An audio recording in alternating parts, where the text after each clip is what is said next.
Plain hair బ్యాండ్ని ఈ విధంగా designer hair బ్యాండ్లో ఎలా చేసుకోవాలో ఈ వీడియోలో చూపిస్తున్నా. వీడియో నచ్చితే తప్పకుండా లైక్ చేసి మన ఛానల్ సబ్స్క్రైబ్ చేసుకోండి.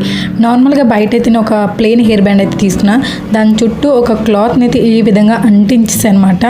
ఇంకా స్ట్రాంగ్గా ఉండడానికి నేను ఎడ్జెస్లోని జస్ట్ ఒక సింగిల్ థ్రెడ్ తీసుకొని ఈ విధంగా ఎడ్జెస్ మొత్తం కుట్టేశాను. ఇప్పుడైతే ఒక క్యాన్వాస్ పేపర్ కానీ లేదా ట్రాన్స్పరెంట్ పేపర్ కానీ తీసుకోండి. ఇలా తీసుకున్న దాని మీద ఇక్కడ మన దగ్గర ఉండే ఏదైనా కుందన్స్ ఉంటాయి కదా, దాన్ని మీకు నచ్చిన డిజైన్లో అయితే ఫస్ట్ గ్లూ చేసుకొని అంటించుకోండి. చాలా అందంగా ఉంటుంది అండ్ లుక్స్ వెరీ ప్రిటీ. డ్రెస్సెస్కి, శారీస్కి, చిన్న చిన్న పిల్లలకి, ఫ్రాక్స్కి చాలా ట్రెండింగ్గా ఉంటుంది.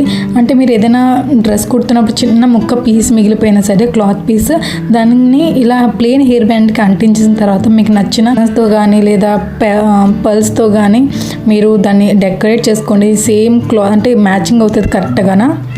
ఈ వీడియో నచ్చితే తప్పకుండా లైక్ చేసి మన ఛానల్ సబ్స్క్రైబ్ చేసుకోండి. మన ఛానల్లో DIYs అండ్ అలాగే shopping videos, unboxing videos and అలాగే గర్ల్స్ టాక్స్ అయితే చాలానే వస్తాయి. ఒకసారి go and check it out our playlist మాట. కుందన్స్ అన్ని బాగా ఆరిపోయిన తర్వాత ఎడ్జెస్లోని కట్ చేసుకోవాలి. వాటితో పాటు ఇక్కడ నేను నా దగ్గర ఉన్న సన్ఫ్లవర్ బీడ్స్ని కూడా అతికిస్తాను అనమాట. ఈ కుందన్స్ అన్నీ నేను మీషో నుంచి అయితే ఆర్డర్ చేశాను. మన ఛానల్లో మీషో హాల్స్ కూడా చాలానే ఉంటాయి. Go and check it out. మీ యొక్క వీటి యొక్క కోడ్ డీటెయిల్స్ అన్నీ కూడా మీకు ఆ వీడియోలో అయితే ఉంటాయి. నేను కింద డిస్క్రిప్షన్లోని లింక్స్ పెడతాను. Go and check it out. So ఫైనల్గా హెయిర్ బ్యాండ్ అయితే రెడీ అయిపోయింది. ఫ్రాక్స్కి, లంగా జాకెట్కి చాలా బాగుంటుంది. Must try.